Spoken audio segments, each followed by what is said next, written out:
Hello, welcome to the Millionaire Woman Show, where we'll be discussing leadership, business, and human potential, inspiring you to live rich from the inside out. Unlock your creativity, stretch out of your comfort zone, break through your barriers, take inspired action, and achieve epic results. Now, here's your host, two-time best-selling author, speaker, and certified executive coach, Deborah Kasowski.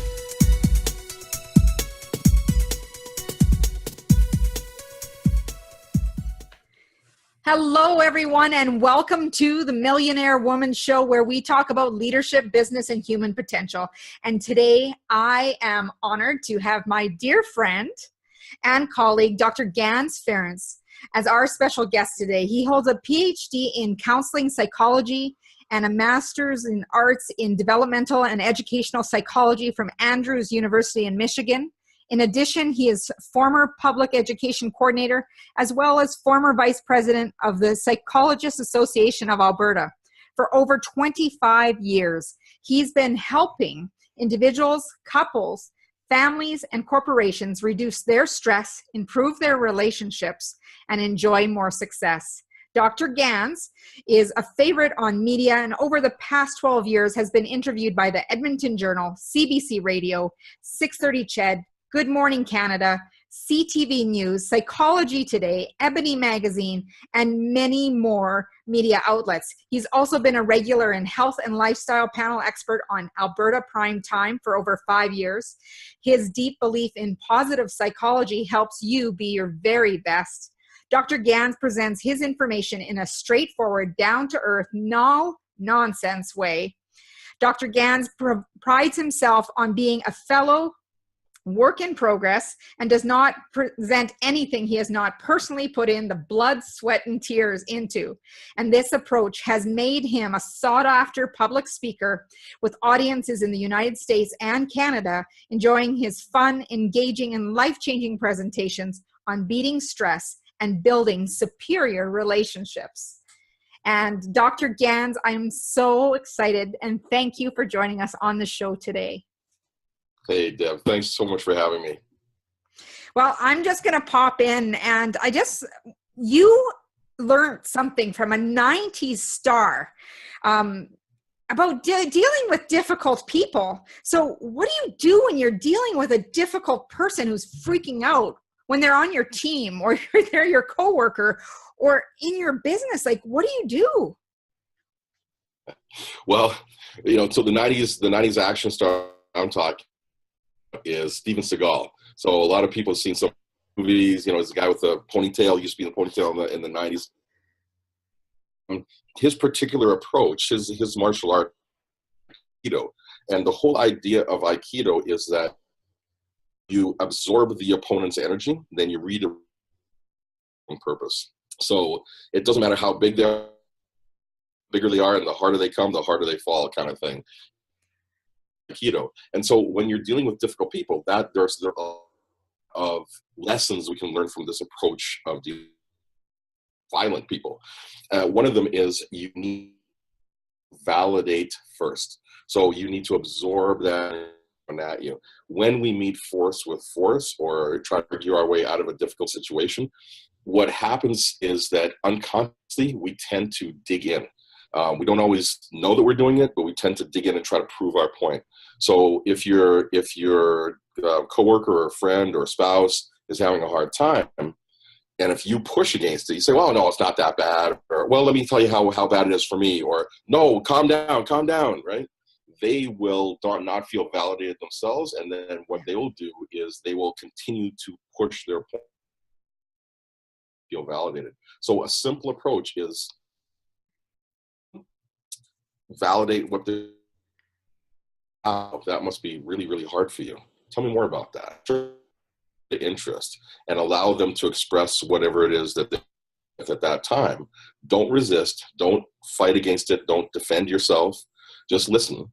And then what it does is their whole system, their whole body, their mind, all their fight or flight alarm, all their anger calms down, and then you can actually make a little bit of a change and suggest a different path or do whatever you need to do. So that's the first step that you can do to deal with difficult people. So validating. And I know none of us have ever done that. I'm sitting here thinking, oh my gosh, he must have been looking in the house window and watching a conversation, thinking, oh yeah, there's been times I'm like, really? And you really do want to push your point to say, you know what, you're just coming up with excuses, or you're not going after something. You're doing all the talk and not going after, but what you find out is you are ending up butting heads. And it's like, this isn't how I want the conversation to go. And then people get more defensive in that conversation. And not saying that these conversations happen all the time, but in different circumstances, you want to impress your point. But then at the same time, you can find yourself in that no-win situation and everybody's frustrated and it just escalates. Absolutely. And typically what happens is we end up, so we start off with arguing about whatever, where the point that we're making is we come across angry, we come back with anger or defensiveness, and then we start arguing about the different layers. Well, you shouldn't talk to me this way. Well, you shouldn't talk to me this way. Well, I remember when you talked to me last week and it was like this, and you know what I mean? Before you know it, you got 15 layers of stuff, and you forget the actual point. Everybody's frustrated, nothing gets accomplished, right? Yeah. So it really does help. And you know, one of the things that really helps me to remember this is that, you know, you want to connect before you correct, right? Mm-hmm. So you connect before you correct. So you need to validate, connect with a person on a heart level, connect with a person on an emotional level. So validating where they're coming from. And then once things are settled, then you are a much better position to make any kind of correction, of course, that you might need to do in the relationship or with each other. You know, Stephen Covey, the guy who wrote 7 Habits of Highly Effective People, this is one of his habits, is seek first to understand, then to be understood. But I think most of us do it the other way around, but both people are trying to be understood, and you know, it's not always good. Yeah. And that's where I think the power of having questions, but you got to be careful how you phrase those questions, because if I use well, how come you did that? Or why would you think of doing something like that? You get people on the defensive. So what I've learned is you can't use those questions, or if you do, you really got to be very careful in how you phrase those. Absolutely. Things I tell people in my practice and, you know, in my is when you want to ask a question, you know, you really want to avoid absolutes. Why do you always do this? Or how come you never do this? Right? I mean, right away you're attacking the other individual. But one of the trick, I guess, strategies that I use and I teach people is, if you need to have a conversation about something, let's say you guys are in some sort of deadlock or some fight. It's kind of like fixing your car when you start down the road. Let's say you're driving, you know, on the highway and you hear it starts to knock. Pull over to the side of the road and pull out your tools, start taking apart your engine. Bad stuff's going to happen. You're going to burn your hands. You're probably going to run, and you're not going to get, you know, you're going to be stuck on the side of the road. It's not good to deal with something when it's hot. Much better to drive home, let everything cool off. Then you can start taking it apart. Relationships and interactions. But fix stuff when it's hot. Let it cool down. De-escalate it. When it's calm, then you can actually address it. How you address it is you invite the person to come in and address something. So, Deb, do you mind? I really have something I'd like to talk to you about. It's going to take about 15 minutes or so, and it's not anything bad. I just noticed there's something going on in our relationship. I'd like it to be better. Mm-hmm. And would you be okay with tomorrow at 5 o'clock sitting down with me for 15 minutes and having us discuss it? If 5 o'clock doesn't work, give me a time that might work for you. Yeah. And so you're inviting them in. You're also setting up the context of it so they don't feel like they're ambushed, and you're giving them a choice. And right away, you've reduced a lot of tension in the relationship right away. And then it's much better chance you can have a successful interaction. And dealing with difficult people, it's something that I don't think anyone avoids, because I remember when I first got into a management and leadership position, they were telling me, there's times for a leadership time and there's management time. And one of the things that I had to write in one of my performance conversations years ago was I needed to improve in people management. What that meant really was to really get involved in having those difficult conversations. And at first I dreaded them, but they came fast and furious as soon as I inked it. And I swore that I'll never ink something like that again.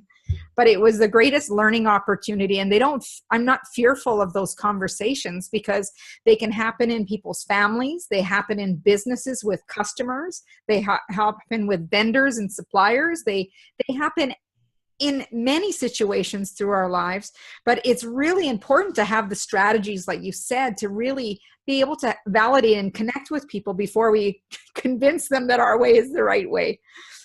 So really, really important.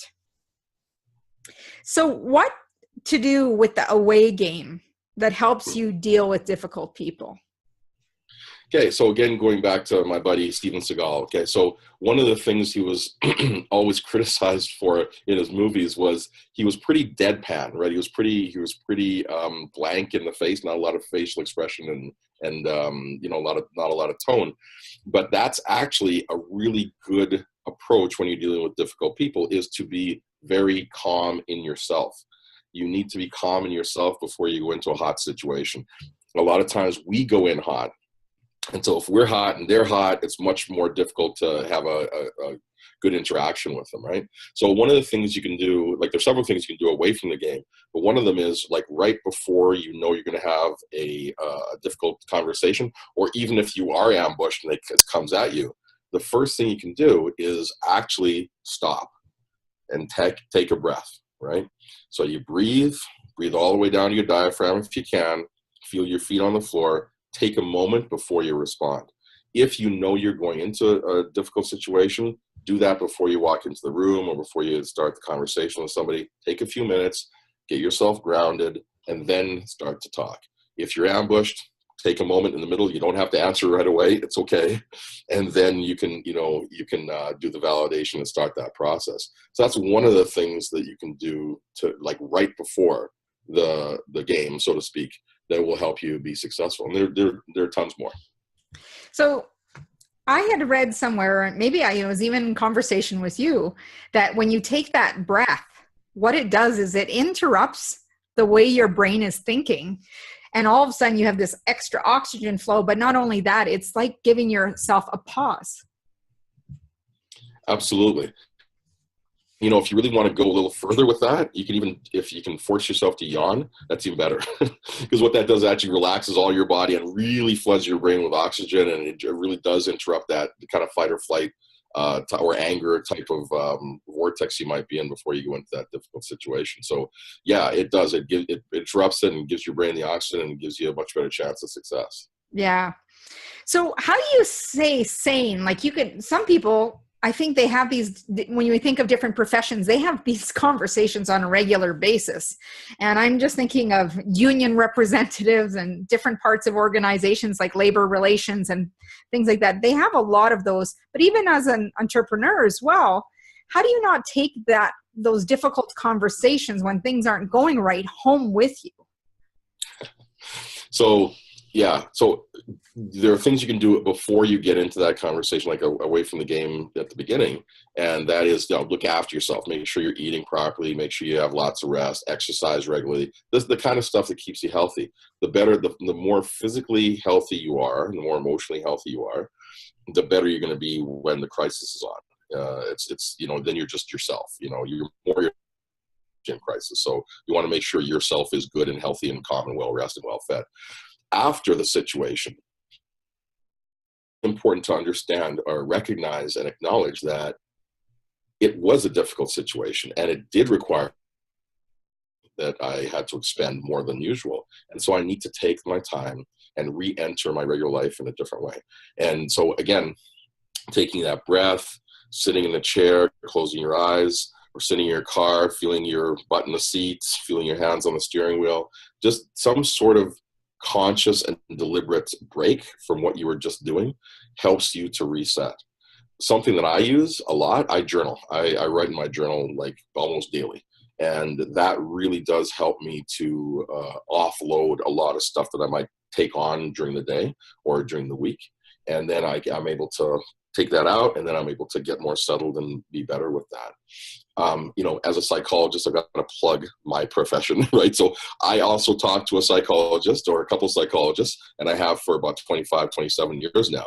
And that's another thing, another resource I use when I'm dealing with difficult people, or, sometimes my job is dealing with difficult people. And so having someone that I trust, that I feel safe with, that I can also debrief with, really does help me to stay calm and stay sane, and extend the longevity of my career, and also make me more successful in the immediate sense. Yeah. And what I'm also hearing, because we've talked about this outside of this, is that you deal with a lot of heavy stuff, right? As a psychologist, not only can you be maybe working with difficult people, but hearing difficult situations and wanting to help people, and and it might be even difficult at the times when they don't want to help themselves. How do you navigate that when you have that someone doesn't want to help themselves? Yeah, well, you know what? Look, at the end of the day, we have to let people walk their path. And so I understand my role in this whole thing. This is the same thing with whether you're a mom or a dad or a spouse or an entrepreneur, or business owner, manager. It doesn't really matter. It's important for us to understand what our part is in the larger scheme of things, right? I am a small part of somebody's life. I might be an important part. I might be able to make an influence, but at the end of the day, they're the ones that have to walk the path that they're on. And so when I talk to somebody, when I counsel somebody or give them advice, or just listen to them, I understand that I'm planting a seed, I'm making a contribution, but then I got to let it go. I got to let the whole thing be what it is. And this is what we have to do sometimes as managers. When you see somebody in trouble and you see sort of a consistent line of behavior, and they're heading for somewhere bad, you can try to help them. You can try to redirect them. But if they don't want to listen, they don't want the help. Yeah. It's the wall. And what I like is that you don't take that personally. And I'm just going to throw in the book, The 4 Agreements, that one of the things, and I find it very fascinating because it took me a little bit to figure this out, that whether it be positive information or negative information, when someone's directing it to us, and this is even with difficult people, is that it's not my stuff. And I need to remember that that's other people's stuff. And even if it's positive and they say, "Hey, Deb, you look great in that outfit," I would love to hang on to that forever, right? But at the same time, it's their perception. Another person might come by and say that they don't like it. And that I could say, "So, well, that hurts my feelings." Mm-hmm. However, again, it's their stuff. So how do you help people move through that, realizing that there's good and bad, but what do we own? Right. Well, it's in a weird way, it's helping people understand, acknowledge, and accept their power. Okay, because that's what you're talking about is actual power. When you understand who you are and you have healthy boundaries, you are a powerful person, because then nothing can influence you without your consent, right? Mm-hmm. Stuff comes at us all the time in the world, but we have a choice in terms of how we want to respond to it and act. Well, we theoretically have a choice. If we don't know we have a choice, we just react, right? But we do have that opportunity to slow down, take a breath, think about what we want to do, and act out what makes sense for us. But it's not so much in the moment as it is in what we practice on a regular basis. If we practice being a certain way, then when the crisis comes or the pressure's on, we're going to be that way, because that's who we are, right? Yeah. So it's really practicing to be the kind of person we want to be. So if we want to be somebody who is immune to the opinions of others, okay, we have to practice with, like you said, the good, I like the dress, or the bad, oh, that's an ugly dress, right? Mm-hmm. We have to be able to both of them and say, well, thank you for that lovely comment on the good side, or, thank you for the feedback on the bad side, right? Yeah. But we don't have to own it. One of the things I do with my clients is we do a little bit of a visualization, and we do it a couple different ways. We can either, sometimes have people imagine that they either have a shield, like a force field, like on Star Trek, where the comments or the opinions or whatever comes in, and we control it. We can make it permeable, so we can let it in and check it out, or we can just block it out and let it go around us, right? And when they visualize that, it really does help them to really feel that sense of independence and feel that sense of power. Mm-hmm. The other one is just imagine yourself as transparent. So stuff comes in and it can go right through. It might hit you, but it goes right through. There's nowhere for it to stick. Mm-hmm. And that's, it's a nice way to be free of those sorts of influences. Yeah. And I can see how that same concept relates to the difficult person, because sometimes when they're being difficult, they are really intentionally being hurtful. And when you see where they're coming from and notice that it is their stuff, that you don't have to take it personally and realize maybe, like you said, when it's hot, to say, whoa, let's step back. And I think it's really important, because I know another topic that you talk a lot about is beating burnout, especially for business owners, who a lot of our listeners are. What really is stress? Like, dealing with difficult people is stress, but there's more to stress than just dealing with difficult people. What is it in your viewpoint? Well, there's a couple different ways stress impacts us, right? So there is the generalized idea of stress, which is really stress is the physiological response to change. So when we change, it is stressful. So when they've done those stress scales, one of the things that ranks highest on those stress scales is winning the lottery. So, I'd like to experience that kind of stress once in a while, but you know what I mean? But it is very stressful, because it changes a lot of stuff if you win the lottery, especially if you win big. Yeah. So it is any change can create physiological stress in our system. Then, of course, there's the stress we kind of know that's coming, like the difficult person or the car accident or the fight with the spouse or whatever it is. Mm-hmm. But there's also sort of the burnout stress or the exhaustion stress that comes from just going too long and becoming depleted. And so when we deplete ourselves, as we're depleting ourselves, doing the same amount of work takes more effort, more energy, longer, and causes more stress in our system, and that depletes us further. So it's this wicked snowball rolling down the hill. This gets bigger and bigger and faster and faster. Mm-hmm. So we really want to cut that off, break that cycle, and do something different so that we don't head to burnout and have to dig ourselves out of a bigger hole. Because then it affects your body, but also that it affects really your performance, how you're not showing up the way you want to when you're under stress. And some people say, well, I'm under stress, I perform better. But there's a certain tipping point. And I know that we've talked about the me factor. And I remember you talking one time about champagne glasses and the overflow of cascade. But what are some things that people need to start realizing that, when stress is impacting their performance, what kind of things should they be doing? Yeah, well, I'm just going to back up for a second, because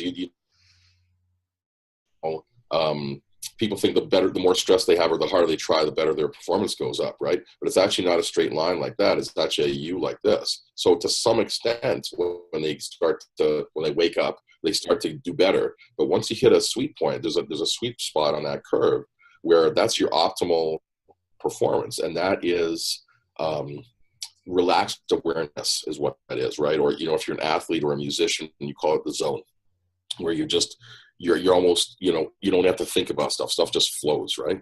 That's where you get your absolute best performance. And then if there's more stress in the system or more effort in the system, our behavior, our performance actually starts to fall off.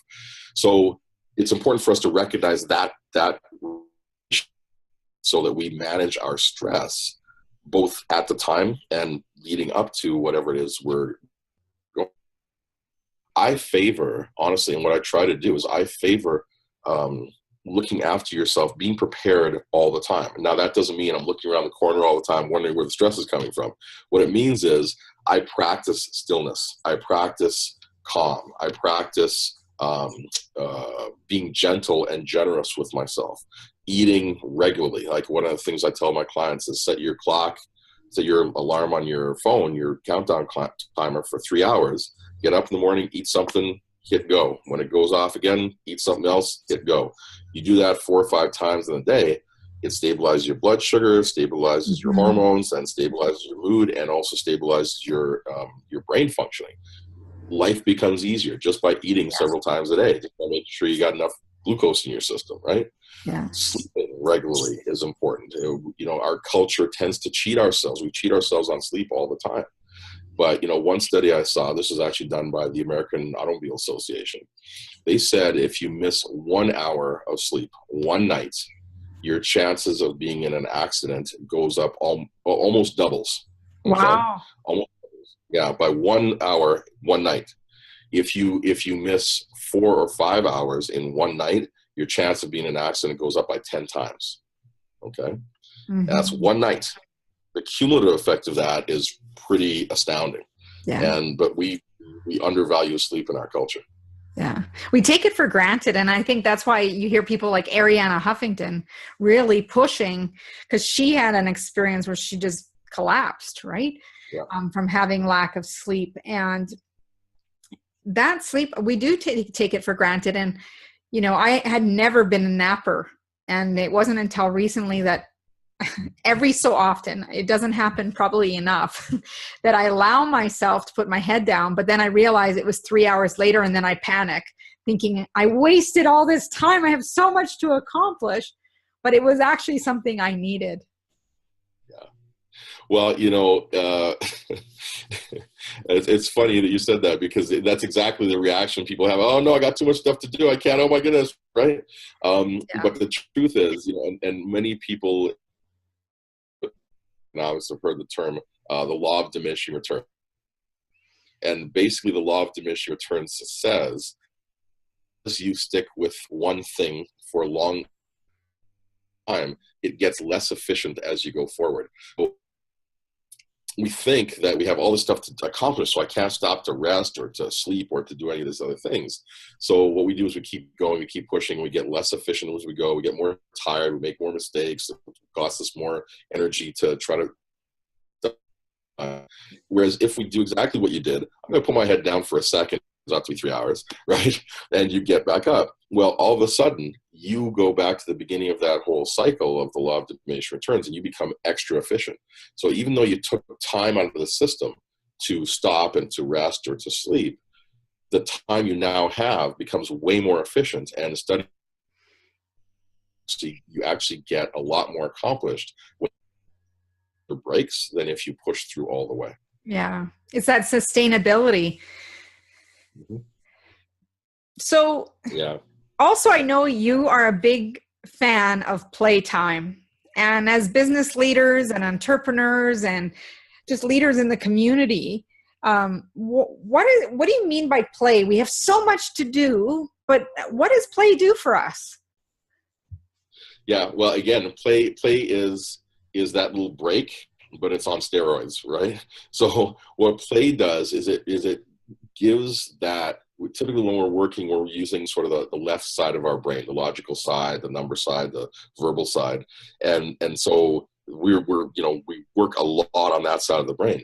When we play, it opens up our whole brain and really exercises the right brain as well. And so we get to be creative. We get to laugh. It helps oxygen get to our brain. And we're breaking that cycle of,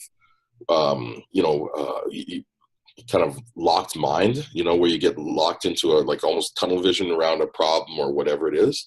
It breaks that up and opens your brain up. It's almost like it lets it breathe. And then you'll be surprised at what kind of inspiration comes, what kind of insights come, what kind of solutions show up. So playing is anything, well, my psychologist defined it this matters absolutely in the moment and after mean anything at all. And so just do something for fun and it's meaningless. It doesn't matter. Yeah. And I think it's kind of like that big breath that you talked about earlier, right? Taking that deep breath before you go into a situation and really being able to be mindful of what is moving forward. But when you play, it's like a big breath to your day, and it creates that sustainability. And, I think burnout and entrepreneurs and, business leaders, as they climb up, sometimes they say that they feel so much alone and they're working so hard to get to where they want to, that they don't always take that break.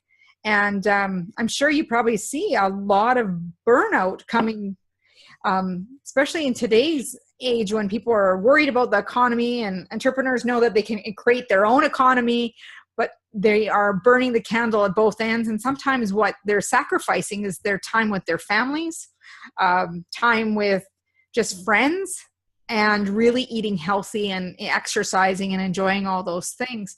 So when you have someone that you can sit back and you're like, oh, I think they're coming close to burnout, what are some of the things that you first talk to them about?